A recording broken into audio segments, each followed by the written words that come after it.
Hello, my name is Anthony Meeks, and today we are featuring an organization called Youth Centers Canada.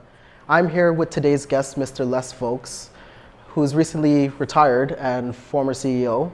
Mr. Voakes has been with YCC for over 30 years, and he's been working with groups and organizations interested in understanding, assisting, and improving personal and social opportunities for youth.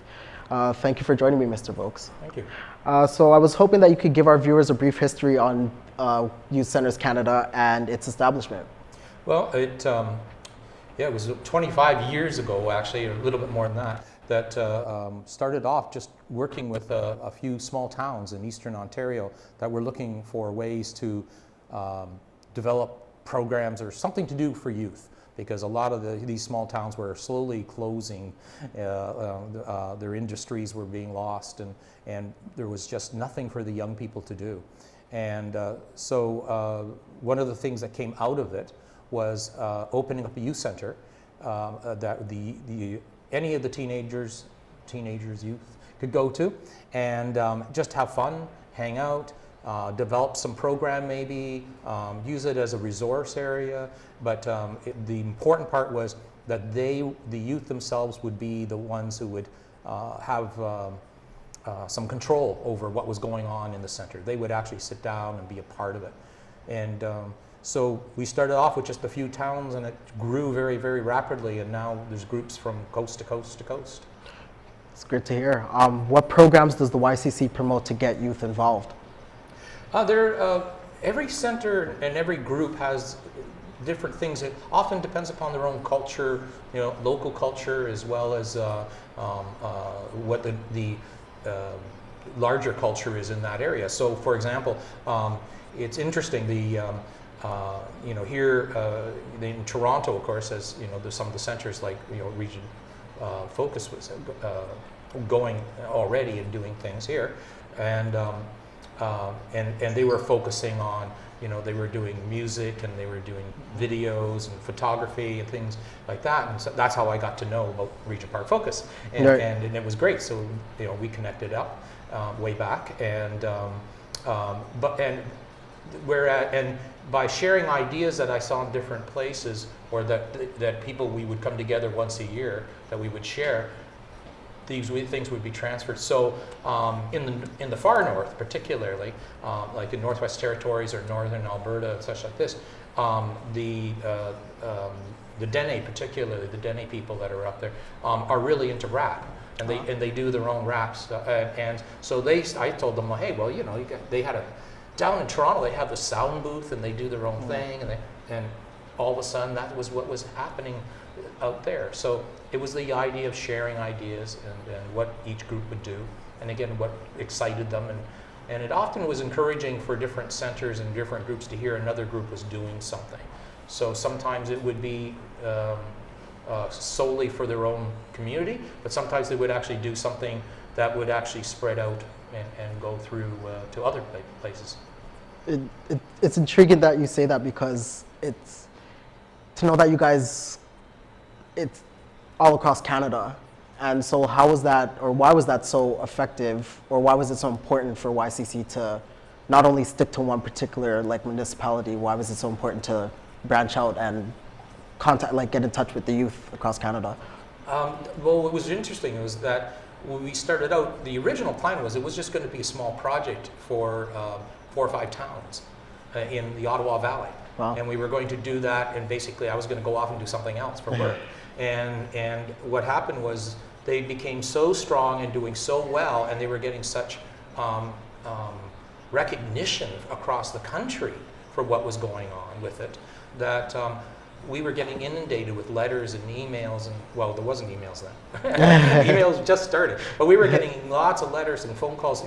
How did you do this? What can we do to do something like this? Would you come out and help us? So, with the great support of Health Canada, for example, and the National Health Canada Project, and later on the National Crime Prevention Council supported us in going around and helping set these, meeting with groups. And there was that resonance, that youth really did want to do something productive or have fun, but not necessarily by getting into trouble or breaking laws and things. And it was the youth that drove it, and that was the fun part.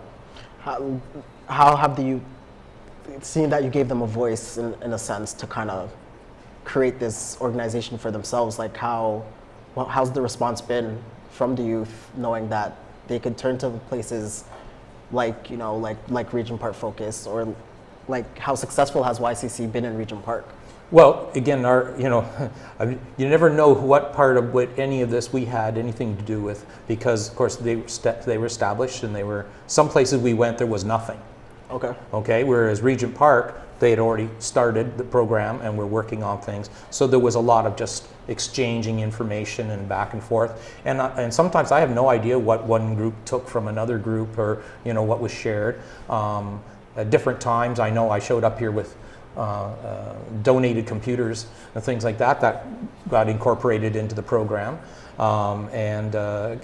or something was going to occur that the Regent Park Focus was going to do, and because of our larger network, we were able to get it put out there to much larger funders, the audience that are funders, things like this, which is really helpful.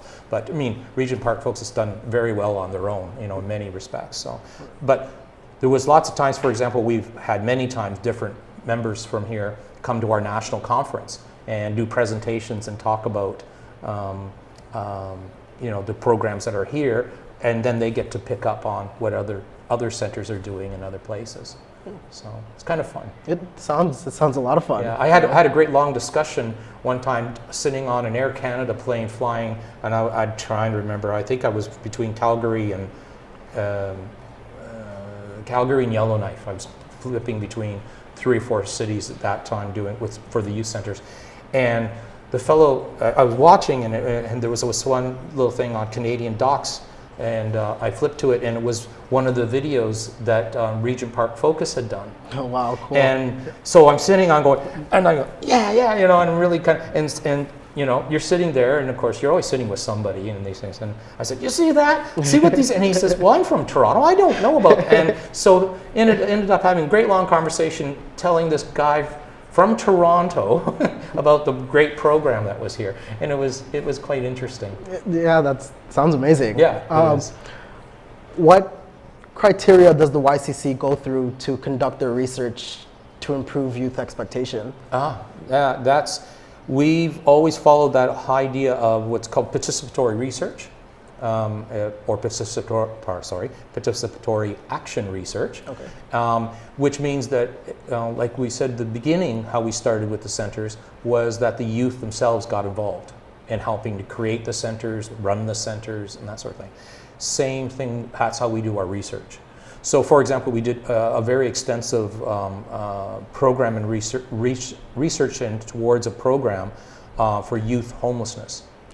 And the way to do that was we asked the centers to help us get some youth from all the different communities that were coming from across Canada, that youth that actually had been homeless or had experienced homelessness somewhere in their last couple of years.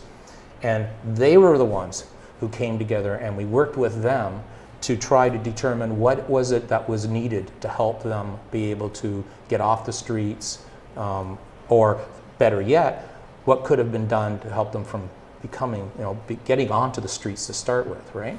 And so they, in fact, provided a lot of information. And then, because I do have some research as my background, I took some of their information and basically just tried to find other research materials that backed up some of their points. But they drove it. I mean, they didn't need all that background literature from some academic, who did it somewhere else. They already knew it, but because I could actually bring it forward and say, oh yes, but Cam H said this, and in 1998, and it's exactly what these guys are saying in 2012. Right, and to know it's been like over 30 years or about 30 years, it sounds like you have like a bunch of communities involved. So how does YCC go about building partnerships with like your community stakeholders, municipalities, and the youth centers, and what are the benefits for each? Well, see, YCC We provide help to the centers to make sure they do that. Right, okay. Because they're all independent. They're all Right. their own independent centers. They all join as a group to be YCC. So what we did, for example, was we actually did some, best practices and best practices manuals, or just short little blurbs. If you're a youth center, are you doing the following things to make sure you have good connections with your local stakeholders? Or how to improve your local and regional government representatives are more aware of what you're doing. So we provided some information, because a lot of towns and a lot of people, and especially young people, they don't know how to go about. Right. How do you get some support from the local municipality? Right. Even if it's a small town, you feel that's the mayor and town Right. council and people. So we give them some information on how to go about that and encourage it. We've also done special things, like we do representation where I've gone to, for example, the Ontario Municipal Association. So with all the municipalities send people, and I've done workshops and discussed what youth centers and what the benefit of why a youth center is so useful and important for every community. Oh, wow. Well, I think it's clear. I think it's pretty clear that you guys are very involved with encouraging youth and providing support and information. And I think especially for young people like myself, it's very important because, again, as you said, we don't really necessarily know the resources that are out there. Exactly. We're so sort of confined to our area or where we're growing up, and it's just like, how can we make a difference? Especially because there's a lot, as you said, there's a lot of people out there that don't necessarily want to turn to violence for a form of fun, and turn to drugs for sort of an escape. And it's amazing to know that you guys have been standing so strong. And I thank you for joining me today to provide some information. And if any of you have any questions or anything you want to know about the programs that YCC entails, you could definitely head on over to www.youthcenterscanada.com. And yeah, it's been a great pleasure speaking to you, Mr. Voakes. Oh, thank you. Thank you for your informative Q&A. Thank you. I'm Anthony Meeks, and thank you for joining me.